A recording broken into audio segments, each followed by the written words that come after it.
രാഹുൽ മാങ്കൂട്ടത്തിൽ എംഎൽഎക്കെതിരെ പരാതി നൽകിയ യുവതിയെ അപമാനിച്ചുവെന്ന കേസിൽ കെപിസിസി ജനറൽ സെക്രട്ടറി സന്ദീപ് വാര്യർക്ക് കൂടി കോടതി മുൻകൂർ ജാമ്യം നൽകിയിരിക്കുകയാണ്. ഇതോടെ ഈ കേസുമായി ബന്ധപ്പെട്ട് ആദ്യഘട്ട നിയമ പോരാട്ടങ്ങൾക്കാണ് അവസാനമാകുന്നത്. നേരത്തെ 2 കേസിലും രാഹുൽ മാങ്കൂട്ടത്തിലിന് കോടതി മുൻകൂർ ജാമ്യം നൽകിയിരുന്നു. ഇതിന് പിന്നാലെ സന്ദീപ് വാര്യർ കൂടി പോലീസിന് മുന്നിലൂടെ കോടതിയുടെ കനിവും നേടി സ്വതന്ത്രനാവുകയാണ്. സന്ദീപിനൊപ്പം പത്തനംതിട്ട മഹിളാ കോൺഗ്രസ് ജില്ലാ ജനറൽ സെക്രട്ടറി രഞ്ജിത പുളിക്കനും മുൻകൂർ ജാമ്യം നേടിക്കഴിഞ്ഞു. തിരുവനന്തപുരം പ്രിൻസിപ്പൽ സെഷൻസ് കോടതിയാണ് കേസ് പരിഗണിച്ചത്. അതിജീവിതയുടെ വ്യക്തിത്വം വെളിപ്പെടുത്തൽ, സ്ത്രീത്വത്തെ അപമാനിക്കൽ, ഭീഷണിപ്പെടുത്തൽ എന്നീ വകുപ്പുകൾ ചേർത്താണ് പോലീസ് കേസെടുത്തത്.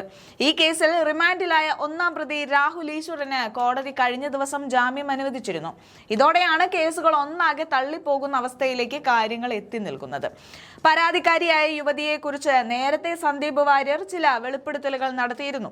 ഈ വെളിപ്പെടുത്തലുകൾ രാഹുൽ മാങ്കൂട്ടത്തിലിന് കേസിൽ ഗുണകരമായി മാറിയതും നമ്മൾ കണ്ടു.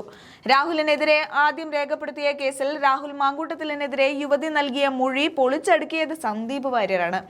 ഇതാണ് ഈ കേസിലേക്ക് സന്ദീപിനെ എത്തിച്ച ഘടകം. പിന്നാലെ ഇരയുടെ ചിത്രം പരസ്യമാക്കി എന്ന് പറഞ്ഞ് പോലീസ് സന്ദീപിനെ കുടുക്കാൻ നോക്കി. ഇപ്പോൾ കോടതിയുടെ മുന്നിലൂടെ സന്ദീപ് പുറത്തു വരുമ്പോൾ അതിന്റെ ഗുണം രാഹുൽ മാങ്കൂട്ടത്തിലിനു കൂടി ലഭിക്കുമെന്ന് ഉറപ്പാണ്. രാഹുലിനെതിരെ യുവതി നൽകിയ മൊഴികളിൽ ഒന്ന് താൻ ഭർത്താവുമായി അകന്നു കഴിയുകയായിരുന്നുവെന്നും ഈ അവസരത്തിലാണ് രാഹുലുമായി അടുപ്പത്തിലാകുന്നത് എന്നുമാണ്. എന്നാൽ യുവതി ഭർത്താവുമായി ഏറെ നാള് തലസ്ഥാനത്ത് താമസിച്ചിരുന്നുവെന്നും അവരുടെ കല്യാണത്തിന് താൻ പങ്കെടുത്തുവെന്നുമാണ് സന്ദീപ് വെളിപ്പെടുത്തിയത്. കേസിൽ ഇത് രാഹുൽ മാങ്കൂട്ടത്തിന് മുൻതൂക്കം നൽകിയ ഘടകമാണ്. ഇതാണ് ഇരയെ അപമാനിച്ചുവെന്ന് കാണിച്ച് സന്ദീപിനെതിരെ തിരിയാൻ പോലീസിനെ പ്രേരിപ്പിച്ചത്. നിലവിൽ അതിജീവിതയെ അപമാനിച്ച കേസിൽ കോൺഗ്രസ് നേതാവ് സന്ദീപ് വാര്യരുടെ അറസ്റ്റ് തടഞ്ഞ കോടതി പോലീസിന് മുന്നറിയിപ്പ് നൽകുന്നുണ്ട്. രാഹുൽ മാങ്കൂട്ടത്തിൽ എംഎൽഎയുടെ പീഡനത്തിനിരയായ അതിജീവിതയ്ക്ക് നേരെ നടക്കുന്ന സൈബർ ആക്രമണങ്ങൾക്കെതിരെ പോലീസ് നടപടി സ്വീകരിച്ചതിന് പിന്നാലെയാണ് സന്ദീപ് വാര്യർക്കെതിരെ കേസെടുത്തിരുന്നത്. ഇതിന് പിന്നാലെയാണ് തിരുവനന്തപുരം പ്രിൻസിപ്പൽ സെഷൻസ് കോടതിയിൽ സന്ദീപ് മുൻകൂർ ജാമ്യാപേക്ഷ നൽകിയത്. രാഹുലിനെതിരെയുള്ള യുവതിയുടെ മൊഴി പരിശോധിക്കുന്നതിന് മുൻപ് ആ മൊഴിയിൽ പറഞ്ഞ ചില കാര്യങ്ങൾ പച്ചക്കള്ളമാണെന്ന് പറയുകയാണ് സന്ദീപ് വാര്യർ. BJP അനുഭാവിയായ വ്യക്തിയെയാണ് ആ യുവതി വിവാഹം കഴിച്ചത്.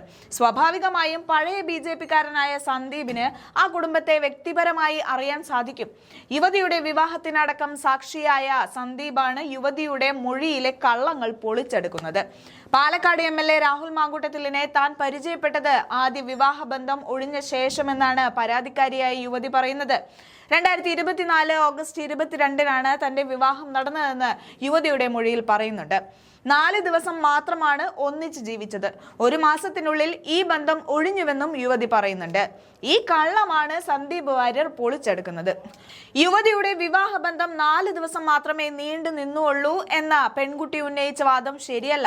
മാസങ്ങളോളം അവർ തിരുവനന്തപുരത്ത് ഒരുമിച്ചുണ്ടായിരുന്നു. ഇത് സത്യമാണ്. ഏത് കോടതിക്ക് മുന്നിലും പറയാം എന്നാണ് അന്ന് സന്ദീപ് പറഞ്ഞത്. ഇതോടെയാണ് സന്ദീപ് കേസിൽ പ്രതിയായത്.